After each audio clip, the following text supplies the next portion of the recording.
That was the most dismissive go I've ever seen. Welcome back, Inebri-arts. This is Andy, the Inebri-art podcast, and we are at the craft beer cellar, and I'm making fish cry because, I have joy in life. And so I reached out to today's guest, who's been nominated for a Boston Music Award, Brandie Blaze. Welcome to the show. Hi, thanks for having me. So I'm vaguely familiar with the Boston Music Awards. It's kind of like the local music scene, honoring local musicians. How did you get nominated? Like, I have no idea. No. Well, I mean, so like you hear things about like the Oscars, and there's like a lot of like campaigning and it's political. Is this just like people were like, you rock, or do you have to like submit stuff, or like how does it? So the category. So I was actually nominated for two Boston Music Awards. The first one that I was nominated for is the 617 Sessions Artist of the Year, and that's kind of a special category because they put out a compilation of 10 artists. Mm-hmm. They give us free studio time. Oh wow! So shout out to the Bridge Studio. We recorded everything there. They record the whole process. It's amazing. So I applied for that, and I was one of the 10 people that was picked. Yep. So my song is on that compilation, and then it's also a category in the Boston Music Awards. So there's that one, and then for the other one, I'm on one of the songs nominated for Song of the Year. It's a song I did. Congratulations! Thank you. Yeah. It's a song I'm featured on. It's a song by Oompa on her new album Cleo, and that one I was completely shocked. And I know there's like a committee of 400 people, but I have... Oh, wow. That's awesome. So that's how the nominations are picked. I have no idea who's on it. So like in a year's time, you're going to be like emailing us being like, please take down that episode. I don't want to be associated with you guys anymore. Big time. No, never that. I won't say anything too compromising and be like, hey, you're famous now. You got to take that down. No. So how did you get involved in music? Like, was it an early on thing? Like, how'd you get here? I started performing at 3, which I guess is pretty uncommon. Or maybe not. I started out with dancing. Yeah. I think a lot of toddlers, dance or do gymnastics or things like that. And I wanted to be a singer as a kid. The problem is that I can't sing. So that's a pretty big stumbling block to a singing career. You got nominated for Song of the Year. I mean, it wasn't my singing though. It was definitely my rapping. Yeah. But I really wanted to be a singer. Couldn't really sing. I started writing poetry in junior high, and I just kind of naturally transitioned into rapping instead. I love hip hop. Like, always been a huge hip hop head. And then I've been pursuing it seriously for about 6 years. Yeah. And it's been a crazy, crazy journey. Like, there's a whole underground hip hop scene that I feel like a lot of people don't know about, but also a lot of people know about. Like here? Yeah, definitely Boston. Yeah, for that's sure. So weird, because that was gonna be like my next question is like, how did you kind of, maybe it's just, middle class white guy. I know rock musicians and Grateful Dead cover bands, and they get gigs all the time. So there's an underground scene. Like, how does one find out about this underground scene, and like who's on it, and like how did you get involved? So I think like if you just are into hip hop, I think a lot of us just kind of gravitate towards what's happening here. Dutch Rebel was like the first big female rapper I ever saw from here. She's someone that's like been on MTV, has been on Shade 45, things like that. And she was a big deal. And the first time I ever saw her, she was on the cover of Boston Magazine. I said, wow, she's like fly and she could rap. So I was like, okay, maybe there is a scene out here. And then, you meet one person, then it kind of leads into you meeting another person. Yeah. And then, you just kind of fall into the circle. And then you're like, wow, it's all these people. And there's also just different subsections of the hip hop scene. That's how big it is. Yeah. Is that I actually got my start on the South Shore, not even in Boston. Whereabouts? I started out in Quincy. Okay. And Brockton is where I really first started. Picturesque Brockton. Yes. I used to work in Brockton. And that club is actually got shut down. The first club I ever did a show at, because I think they were drug trafficking through there. No. Right. Shock. Brockton. Shocking, right? I remember. Oh, I'm gonna call this place out because I don't ever go there. I used to work in Brockton, and everyone used to hang out at this place called the Iron Horse. Mm-hmm. And they're all like, "Oh, let's go to the Iron Horse." I'm like, "Fine." And I've never been in a bathroom like it. There's no stall doors. Just concrete walls in between the toilets. And I walked into the bathroom, and there's a dude standing on the middle toilet, and there's like a crowd of people around him, and he's like administering little baggies, and I'm just like, "Oh, don't kill me! I just want to pee." Like I didn't see anything. Yeah. I don't know anything. Yeah. So what place in Brockton? I mean, they got shut down. What place? In Max Blues. I don't know that place. Oh, I do know that place. Yeah. It had like a really fancy front, right? Yeah. Oh. That's the first place I ever performed. That's crazy. I know exactly what you're talking about. So, yeah, they don't exist anymore, but Maggie's Lounge in Quincy is still there. And I really got a big start there. And then from there, I was able to kind of branch out into Boston. Boston hip-hop scene was a little bit harder for me to break into. Like, Mark Maron used to do, when Church Boston was open, it's closed now too, he used to do something called Motivate Monday. So everyone knew it was like all these, like the dopest local hip hop artists would be there every Monday. And I would go because I couldn't get on stage. So that wasn't happening. No one knew who I was. They're like, yeah, okay. But I knew that once the club closed, people would be wanting to do a cypher outside. So that's like how... Sorry. Middle-class white guy question. What the hell's a cypher? So a cypher is when a bunch of people stand around and rap. You either have somebody beatboxing or someone plays a beat, or you go a cappella, but it's just a bunch of people. You just stand around freestyle rap. And that's a big part of hip hop. So I knew that they did that every Monday when the club closed. So I would go and just to jump in that cypher because that was really the only way I knew to get noticed. Yeah. And people started to notice me from there. And then I would go to open mics and it just kind of built up from there. And is that the usual way in? Is that... I think that's a very classic hip hop story. Yeah. I don't think it's typical really anymore. I think a lot of people that are mainstream and get big now, you know, they go viral. Right. So it's much more of an online presence. They get a lot of streams or they get a lot of clicks on SoundCloud. And that's how a lot of people get really popular now. But I think that's more how I was able to build a career here is much more of an old school way. It's really fascinating to me, all the evolution of music careers now is there's oh my God, she just was on Saturday Night Live. Her name's Billie something or other. Billie Eilish. Thank you. I was not going to be able to get that name. Never heard of her before until she popped up on a YouTube video from a channel that I watch, and now she's everywhere. It's so. Do you try to like leverage the YouTube? Like, do you have a YouTube channel? Is that where people can find you as well, or?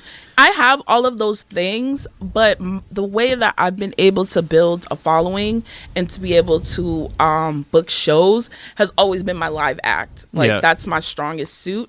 I have an incredible DJ. Her name is DJ Wysham. She's also nominated for a Boston Music Award for DJ of the Year. Yeah. She's more popping than I am. Okay, she's way more popular than me. She hates when I say that. It's true. More the reason to say it, yeah. Right, because she hates it. So of course I'm gonna keep saying it because it's true. But the live aspect of it is how I was able to really get people to buy into what I was doing. Mm-hmm. There's always a lot of barriers, and I'm sure it's like this in most genres. There's some type of barrier where certain people have a harder time getting acceptance. In hip hop, it happens to be being a woman. I was going to say, is that... Yes, that makes it hard. I'm also a plus size woman. That makes it hard too. And... Do you feel like it's easier than it used to be with people like, Queen Latifah and Salt and Pepper? I mean... Obviously, they must have had some sort of influence, and they're all huge. They're all huge influences of mine for sure. I think it's starting to get easier. There was just a long period in hip hop where like Nicki Minaj was really the only mainstream female rapper for a very, very long time. Yeah. Now we're going back to like that early mid late 90s. where there were a lot of female artists and they were all different. They looked different. They had different messaging. We're starting to get more back in that time. And especially here in Boston, there's a lot of female rappers out here that are incredible. I could talk all day about female rappers out here. There's plenty that I think are better than me. Yeah. I know in hip hop is kind of the thing to be like, I'm the best. Like, I've never been that way. I think you're kind of losing on that. You know, you're supposed to like... Yeah, you have to give trash props. people. And, right. Yeah. I'm just not... That's just not my personality. Yeah. So someone like Oompa, like Red Shades... like Dutch Rebel, those are female rappers from here, still based here, that have incredible followings that I really look up to, and I have no problem saying they're better than me lyrically, because that's just how I feel. And I think that we're finding a way to build community with each other. Yeah. In a way that I haven't really seen done here, and especially not with male rappers. No disrespect, but they're just not about building the community like we are, where we're like, we all know each other. Right. We'll help each other out. When we have connections, we pass those along. We help each other book shows. We try to book shows together. We do music together. That's an amazing thing. And I think it's really just coinciding with what's happening in the mainstream. Yeah. It's the same thing in the mainstream is happening here, which is just that there's a lot of women now being like, hey, this is what I'm doing. And we can all coexist and get along and be friends on top of it and make great music. I think it's amazing. I always thought that was an interesting feature to hip hop music, where you have, you know, this is a Wiz Khalifa song featuring this person, yes, featuring this person. I think that's a really cool thing is, you know, in rock, when that happens, they just call it a new band. Right. You know? Why do you think that's why do you think that's different?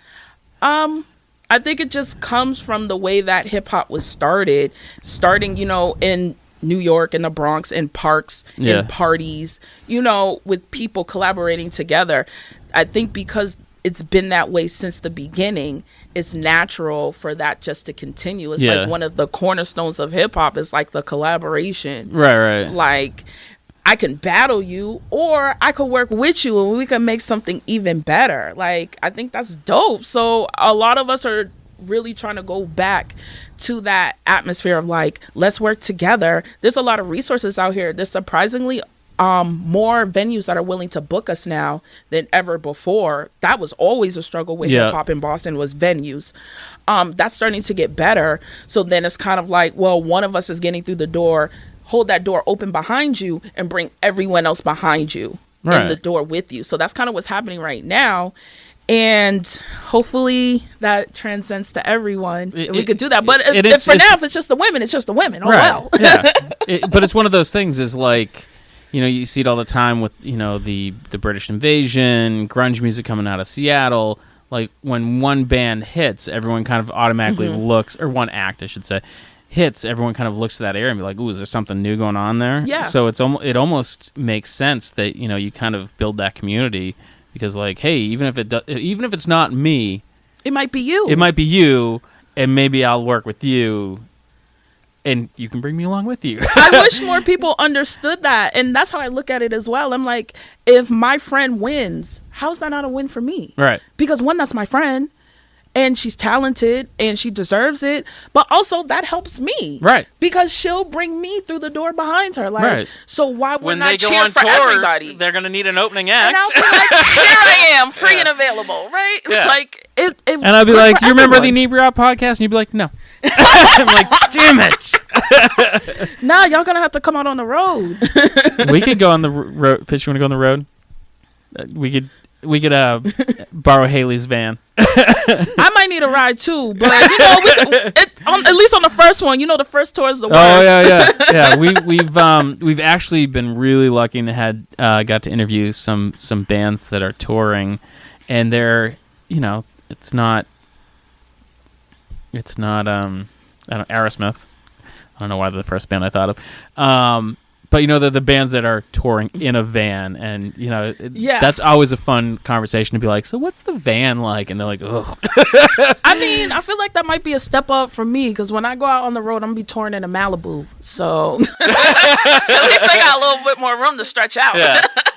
Is that kind of like the next thing you're looking for, or do you? I'm definitely looking to expand outside of New England. Yeah. I feel really good about the position that I was able to carve out for myself here. I get a lot of support here, a lot of love here.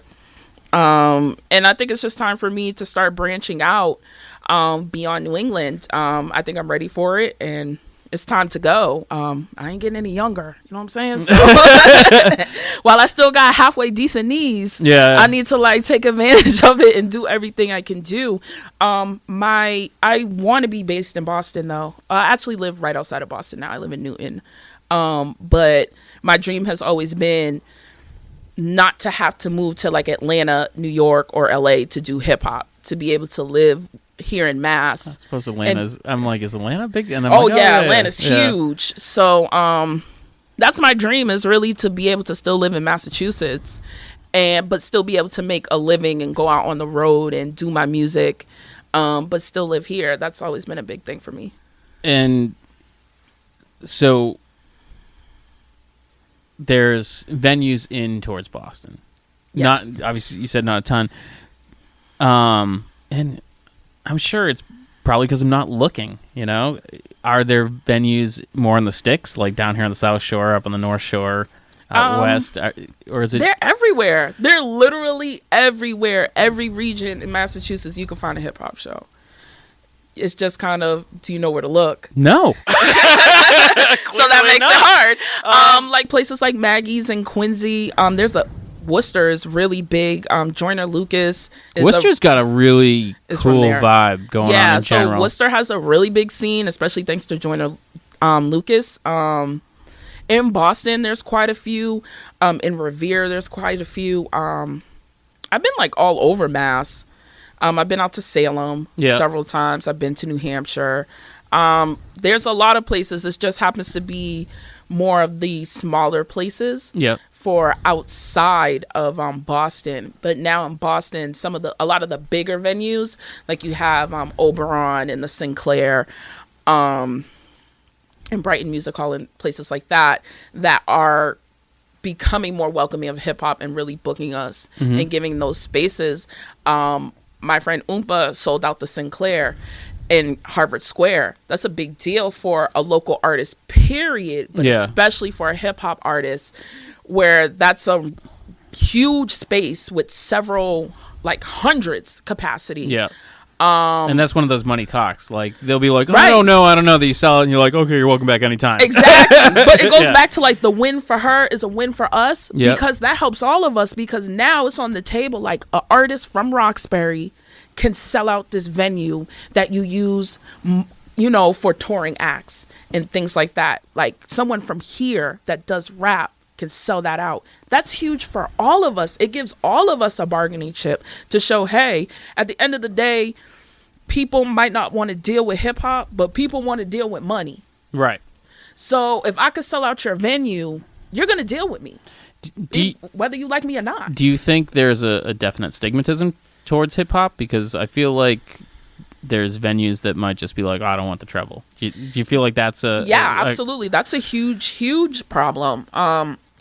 Massachusetts is so liberal yet so conservative. It's so weird, man. Weirdest and the thing, South right? Shore is the worst. I love it, but it is a little island of red in a sea of blue. When I lived down south, I tried to explain this, and people it wasn't real. They weren't really comprehending what I was saying. I was like, yeah, it's liberal.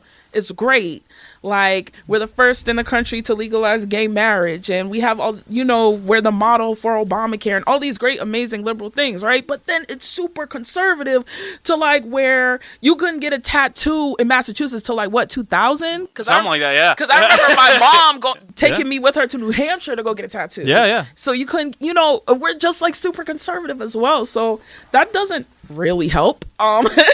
Like I said, it's the money. So now that people, and I think that's just historically how hip hop has been. Hip hop was very underground and localized, and the major labels didn't want to deal with it because it was so new. They started dealing with it because they saw the money. Right. So it's the same thing happening here. Money makes the world go round. I remember when I was a kid, and it was forever ago. It wasn't that long ago. It's like, what, 12 years ago? I love you. I know. You're my favorite guest ever. You're welcome back anytime. You listened to pop or metal or rap. Yeah. Like there was no go between. And like I was like right on that where Run DMC crossed over with Aerosmith and Public Enemy and Anthrax. Like I was like right in the sweet spot of my childhood. So I mean, that's a good place to be. Well, yeah. I mean, dude, I still love that Anthrax Public Enemy song. But at that time, there was no crossover. Do you see more crossover in the crowds now? Yeah, absolutely. Yeah. I'll do shows where I'm the only black person in the entire place. Or I'll do shows where I'm the only rapper. Oh, really? Yeah, I've done plenty of shows where I was the only rapper. Or I'll do shows where I'm the only female rapper. One thing I really love about hip-hop is just how universal it has become. Yeah. In that no matter what else is going on, we can vibe together over this music. At least in this moment, we can vibe together and have a great time and enjoy this good music. I feel like I was also very fortunate enough to, when I was in high school, to be friends with a lot of really cool kids. Now, they might have been like a little nerdy. But now looking back, I'm like, wow, we really were cool kids. Like they introduced me to like Nirvana and things like that. So it's like we're listening to Jay-Z and the Diplomats and Nirvana. And this is in the 2000s. So Kurt Cobain had been dead for a long time before I first heard a Nirvana song. And I listened. It's not my favorite guest anymore. But I think that was just kind of like my introduction to genres that weren't hip hop or R&B. Yeah. I was very much raised on R&B. My mom also was someone that never censored the music I listened to, so I could listen to anything I wanted, no questions asked. So I actually listened to a lot of Lil' Kim really young. The only thing I ever had, I don't even know if censored's the right word, I was told to turn down, was Body Count. Oh, wow. My dad's like, you were a badass kid. My dad's like, he says motherfucker a lot. I'm like, yeah, he does. He's like, you need to turn that down. I'm like, all right. I mean, it was a great band. That's amazing. Yeah. I loved metal, and that was kind of that cool. Like I said, I've always been fascinated with. One of my favorite ways to work is in a collaboration with other people and to share ideas. And I always find that some of the best things come out of that. And, you know, my musical tastes, I think, reflect that. I've been big into a band that is a hardcore band that started playing mariachi music. Wait, who is this? Mariachi El Bronx. I'm looking them up. You should. I have They're great. Well, with that, how can I not? I went to see Flog and Molly, and they opened up for them, and I'm like, these guys are really good. Like, so they have their hardcore music, right? And then they have their mariachi music, and it's just mariachi music. Like it's not even like tinged with like a little. Not really. It's like, pretty straightforward, but you're like, damn, this is really good. I have to hear them. And like amazing. we've been able to interview a couple bands that I've really enjoyed their music. Gangsta Grass, which is a bluegrass hip hop band.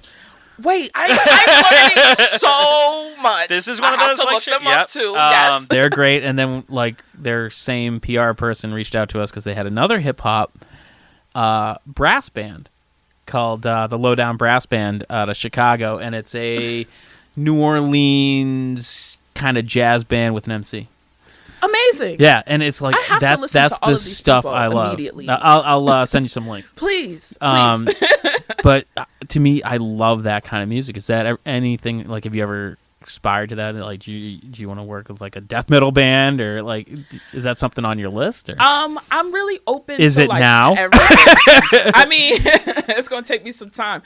My best friend from high school, Priscilla. Shout out to her. I love her so much. She was definitely the person that introduced me to like a lot of rock music. So like because of her, I got to listen to like System of a Down and Rage Against the Machine. Ooh, System of a Down's supposed to be going back on tour, I think. Okay, but I want to go. So because of her, I really got, that was like my first introduction into it. I'm still trying to get into the death metal. I get scared though. I'm not a big death metal fan. You know, like one time, I'll never forget, she had left me in her car. She went in the store. And like, you know, this is a while ago. Lord, I'm dating myself, but she had like an iPod. You're dating yourself. I know, by referencing an iPod, right? How I'm a million Let's go back to when Kurt Cobain was alive, damn it. But she had like the iPod shuffle and it was on, right? And she goes, "Oh, okay, I'm gonna run the store." I said, "Okay, cool." And it was, we had been listening to something else, like maybe it was like a really old R&B song, okay? And then like the next song comes on and it's like this crazy like death metal, like they're you know, they're screamy doing angry music, you know. And then I'm sitting in the car, I was like, and I'm alone and it's dark, and I was like, oh my god. She gets back in the car and I swear I had to have been like pale. She was like, she's like, "Are you okay?" I was like, "Turn it off now." So maybe not that far, but I love rock music. So this is apropos of nothing, but I'm going to talk about my favorite random setting on an iPod ever. One of the places we visit all the time is Lucioso's down here, and one of the owners, Gabe, had his iPod or phone on, like plugged into the sound system, and he was playing music on random. And so you're you know, the music's on, but you're not like really thinking about it. It's there, and we're talking, and all of a sudden you're like, "Is this fucking Lion King? What the hell is going on?" And he's like running over to the iPod to like hit next. And we're like, "What is on your iPod?" He's like, "I don't want to talk about it." It's like, you know, you have like I used to make like the playlists. Yeah. So I could play those in the car because those are songs I wouldn't be embarrassed Right. That's by. always what's a song that you'd be embarrassed by? Like, what do you listen to that you're like, I'll tell you, one that I used to have that I'm like, I don't, you know, I sing that in the car when no one else is around. I don't judge. Is Ewan McGregor's cover of Elton John from what's that movie? Moulin Rouge. What? Yeah, it's really good. Wait, that's a thing that exists? Yeah, it is. Have you ever seen Moulin Rouge? It's great. I have. And I'm not even a musicals fan. Fish is judging me. I think for me, it's not that embarrassing, but it could kind of mess up your gangster mood. But I really love Steven Universe, so I have like all the soundtracks on my Spotify. So yeah, it could get real interesting on the shuffle. So is that something that you kind of have to like think about? Like, is Image like big in the hip hop community? I think Image is big in music in general. Yeah. It's something that I am learning because I've just always, as I've gotten older, I've gotten looser at the lips. Yeah. So that can get me in trouble sometimes. So I'm trying to find a good balance of what can I say in public that people will think is funny, because I do try to be funny, at least on my social media, and what is me doing too much or exposing too much about myself, because I'm also really private. I don't know what that's like, about saying something and you're like, that was supposed to be funny, why is she mad? Yeah, so like I'm super private, like no one knows who I'm dating or anything like that, like, which is like such a pompous thing to say for like a local artist, but I just don't like people in my business. No, I get it. But yeah, I'm trying to find the good line. Like, I do have a publicist, my good friend Amanda Shea. She works as my publicist, and sometimes I'll have to hit her up and be like, "Hey, I'm about to say something that might be a little crazy. Is this okay?" And she's like, "Oh God, please don't do that." No, if I think we've gotten to the point where it's like, if I have to ask, the answer is no. Yeah. Like, there's a reason why you're calling me. They're like, "Don't post." She's like, "Brandie, what is wrong? Don't post that shit." I'm like, but it's controversial and funny. But I really wanna. So how do you start to write a rap? Does it start as a poem? Do you start with a beat? I start with beats. Yeah. I've tried to get back into writing poetry, so I have written a few just to kind of keep my pen a little sharp in that area, but I haven't really done it in a long time. When I write music, my flow is very much guided by the beat. Yeah. So I'm someone that really likes to ride the beat, and use that to my advantage in how I do my delivery. So I always start with the beat. I write hooks like pretty fast. So I always start with that. That's how I know if I like a beat. Yeah. If someone plays it for me and I write a hook instantly, I said, that's it. I have to have that. And I'm going to write the rest of the song. Because I can write a hook in about maybe like 3 to 5 minutes. Yeah. So I think, yeah, that's pretty fast. So faster than I could. I take forever Fish, on verses. Google what hook is. That's the chorus. Yeah. But yeah, I take forever on writing verses though. Yeah. So it kind of even out. when you're freestyling or shit, what did you call it again? Outside of club. Cypher, yeah. Cypher, thank you. So to be able to like come up with the words on the spot, like do you subscribe to like, it's gonna sound so stupid. This is such a stupid question. Do you subscribe to like word of the day emails? Like how do you? I do. Because I feel like that's what I would do to be like, I need more words. I mean, I'm also just a nerd, so I would do that even if I wasn't a rapper. That's kind of ruining your street cred. I know. Do you want to like call your publicist to make sure it's okay to say? I have no street cred. I never did. I'm a marshmallow. I'm a super nice person. And I like books and video games, so I'm a big nerd. I actually use a lot of if you listen to my music, there's a surprisingly high number of Simpsons references. Really? Yeah. That's I'm a huge interesting. Simpsons. Well, I have a Simpsons tattoo. I'm pretty serious about it. But I just I read a lot. But I just hear some rappers, and you always think of them as kind of, you know, inner city, being from the streets, because I think that's part of the image they're cultivating. And then they'll throw down some words, and you're like, I have to look that up. I don't know what that is. You know, and maybe I shouldn't be. Maybe again, I try not to be middle class white guy, but I am. So, am I wrong for being surprised that they have a better vocabulary than me? Is that? I would say it's an honest question. Am I a bad person for thinking that? I don't think you're a bad person for thinking that, but I do think it's wrong to be surprised. I'm from Dorchester. My mom is from Roxbury. Yeah. So I'm from part of Dorchester I'm from isn't that rough, but I've lived in public housing, so I've lived in some rough areas. My mom is smartest person I know. Some of the smartest people I know come from areas like me. I think the unfortunate part is that we just don't have the same opportunities. You're right. That's really the only difference. You'll find smart people in the suburbs. You'll find smart people in the hood. You'll find dumbasses in the suburbs. You find dumbasses in the hood. And like, I don't mean it to sound like smart versus dumb, because I don't think vocabulary is necessarily. I mean, you can. There's some dumbasses with a big vocabulary. Yeah, exactly. And there's people who work with their hands, you know, who dropped out of high school that don't have a great vocabulary, who can figure shit out that I'm still looking at them and like, I don't know how you made that work. So I don't really find it as a I didn't mean it. Again, I tried to not make it sound like a terrible question. As it was coming out, I'm like, this might be a terrible question.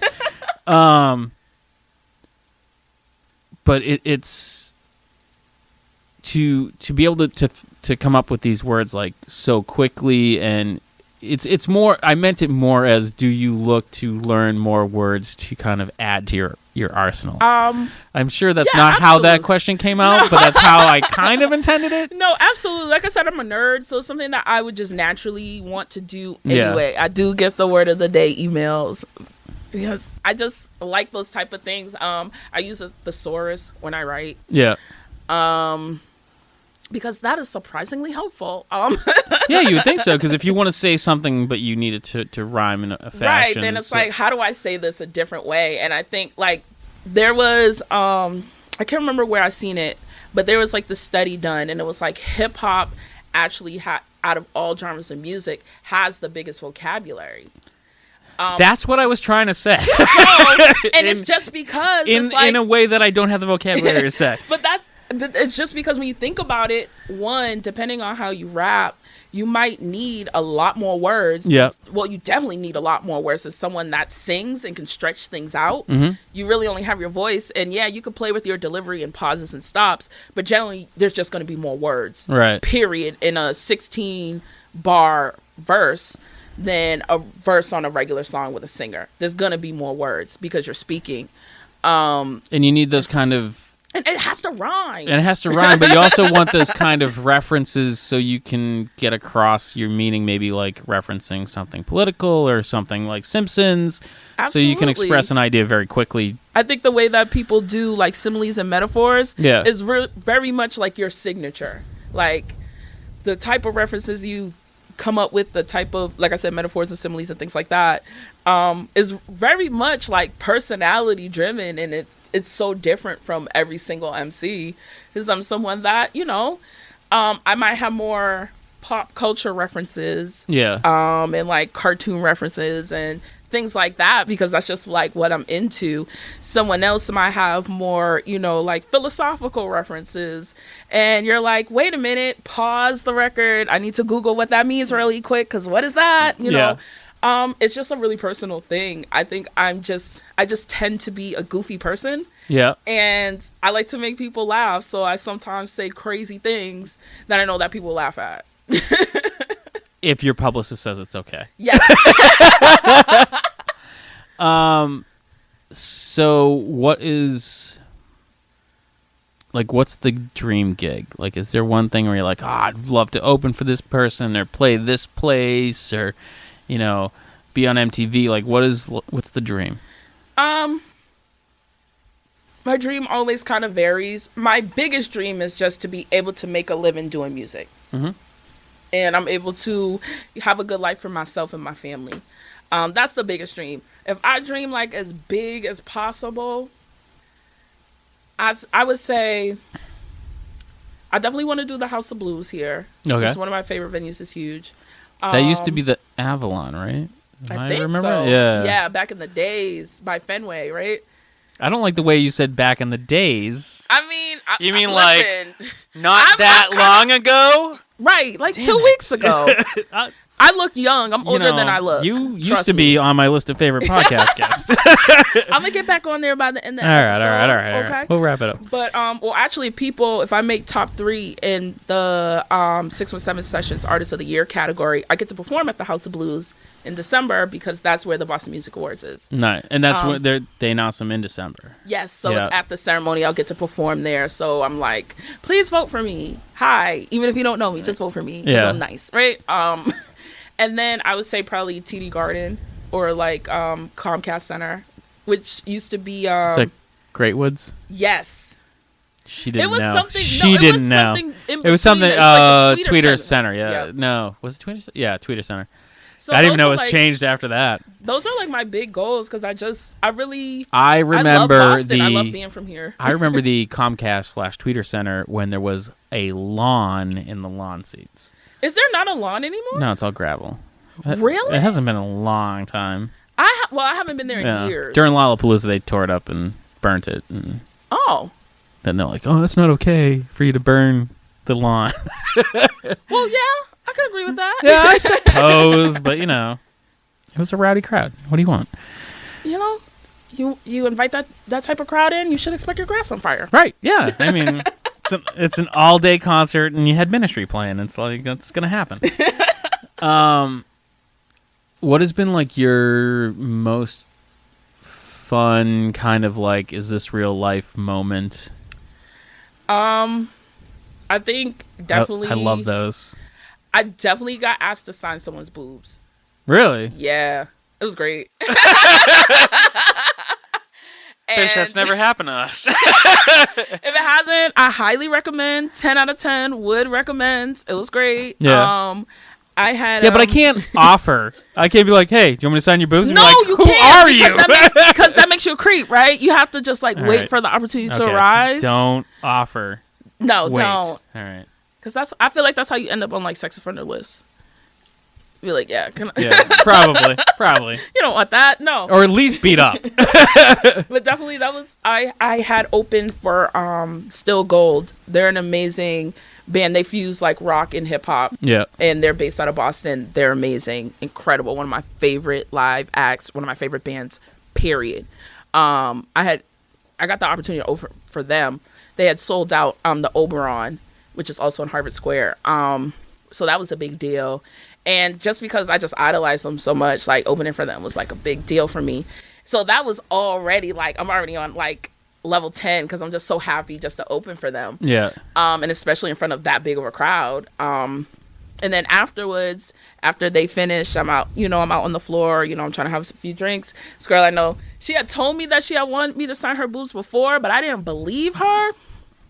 But she was serious this time. She had the Sharpie and just like whipped them out, like straight up in the club, just took them out. Was like, hey, what's up? I was like, oh my God, I'm excited. That would be a very weird day. I don't feel like there's a lot of that going on in podcasting. We got to get y'all to that. We're going to get y'all to that level. We're going to get some titties for y'all to sign. All right. I'm down.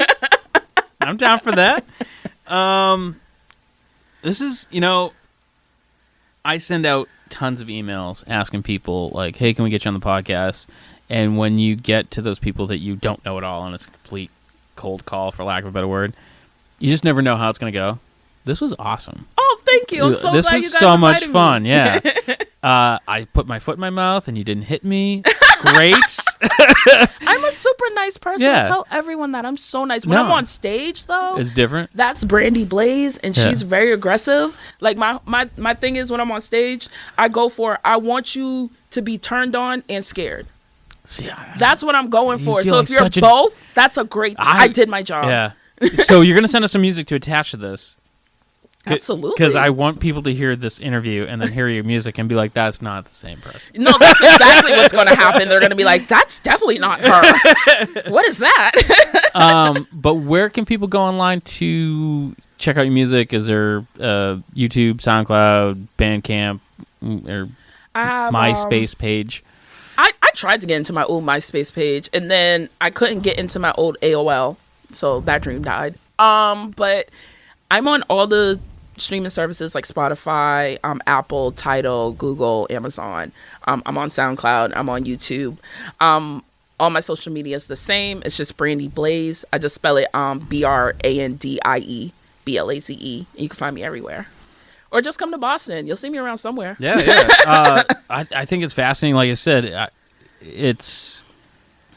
I always find it interesting how much we don't know about the world around us, and I had no idea there was any kind of hip-hop scene around here. Now you know. Yeah, now I got to connect you. Now I'm going to start sending you flyers. Like, come on down. You're sending me all these, or you're sending me, you're mentioning all these people. I'm like, oh, how come these people aren't on our podcast? Like, you listen, I'm like, we're out here in I'm the plug. We're out here in the sticks. We get like, and I love all our friends here in Plymouth.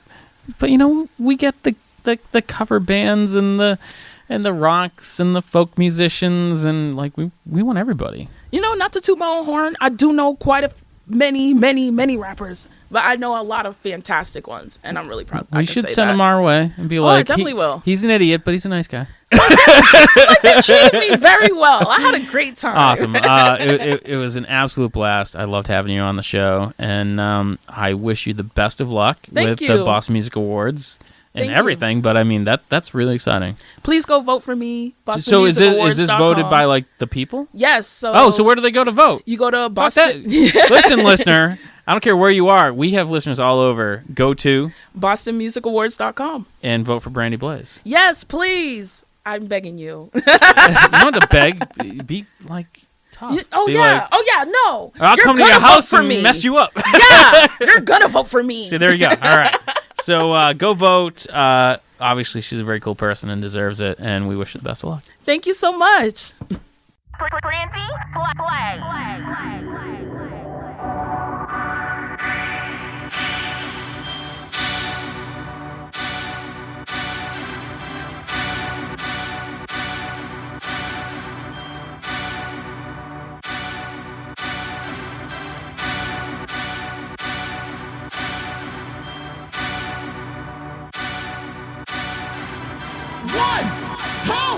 One, two, three, go! I'm a mother, can't be my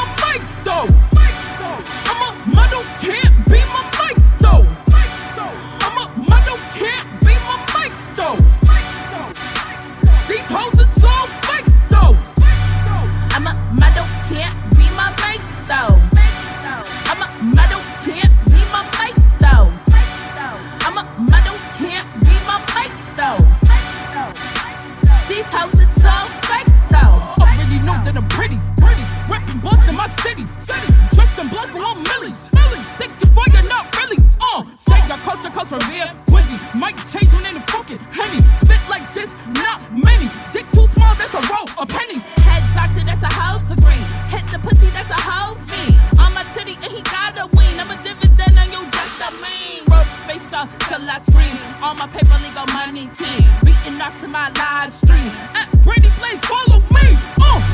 I'm a model, can't be my mic though. I'm a model, can't be my mic though. I'm a model, can't be my mic though. These hoes are so fake though. I'm a model, can't be my mic though. I'm a model, can't be my mic though. I'm a model, can't be my mic though.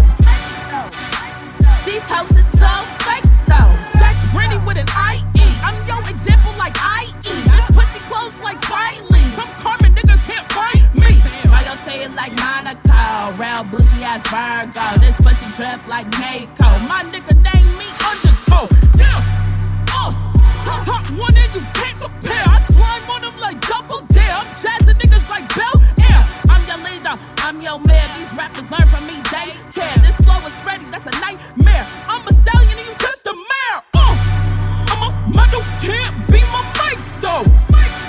I'm a model, can't be my mic though. I'm a model, can't be my mic though. These hoes are so fake though. I'm a model, can't be my mic though. I'm a model, can't be my mic though. I'm a model, can't be my mic though. These hoes are so fake though. Hold up, let that rock.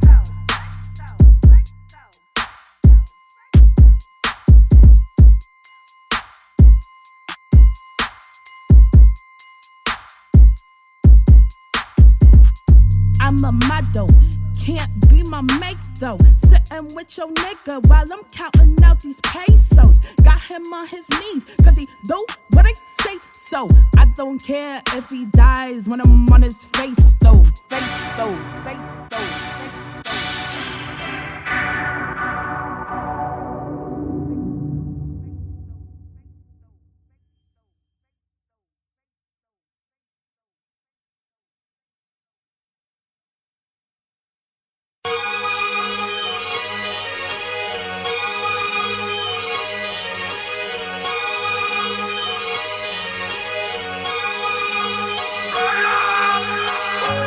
Crying, begging, screaming out for help.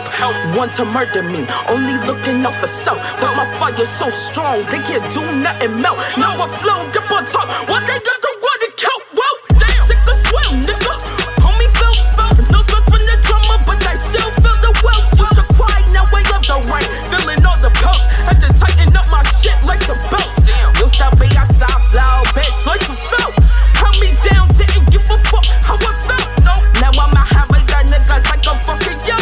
Stomping on them in my high heels, nigga, yo. When you see that white lipstick, no, that's the kiss of death. You already dead inside, no Smith and Wesson. That's the legacy left. Destroying everything around me just like some meth. But you'll never kill me, musta fell and bump your head. All that old weak shit, nigga dead. Tried to destroy me so you could build some credit, but they'll never bleed for these niggas, call me Blaze Red. There's only one me. There's only one me. There's only one me. Used to cry behind the scenes, now when they come out, they go scream. There's only one me. There's only one me. There's only one me. Used to cry behind the scenes, now when they come out, they go scream. 19 with the face full of coke. That was the only way I knew to cope.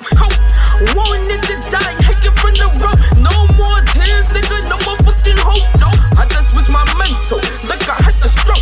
Nigga used to beat me, hope that he choke on. All this rage from my throat. Never get close to me, had to build a moat. And you'll never kill me, musta fell and bump your head. All that old weak shit, nigga dead. Tried to destroy me so you could put some credit, but they'll never bleed for these niggas, call me Blaze Red. There's only one me.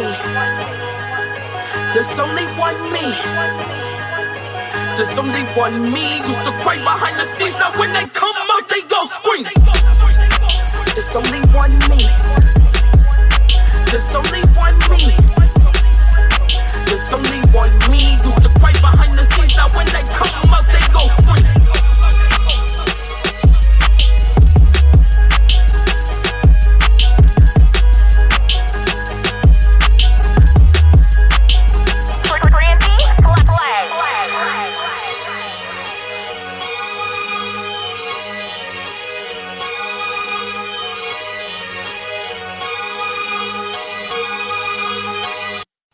And thanks for checking out the show today, listeners. If you enjoyed the content today, you can go over to patreon.com/Inebri-art to support the show. You can join over there for just a few dollars a month and help us provide this fun content that you just checked out.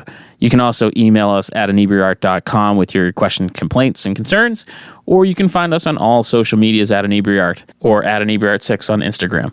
And also don't forget to check out our other shows, Bar Talk Podcast, Old Colony Cast, Inebri-art, and all the other shows on the Inebri-art Network, which you can find at Inebri-art.com. Thanks again for listening.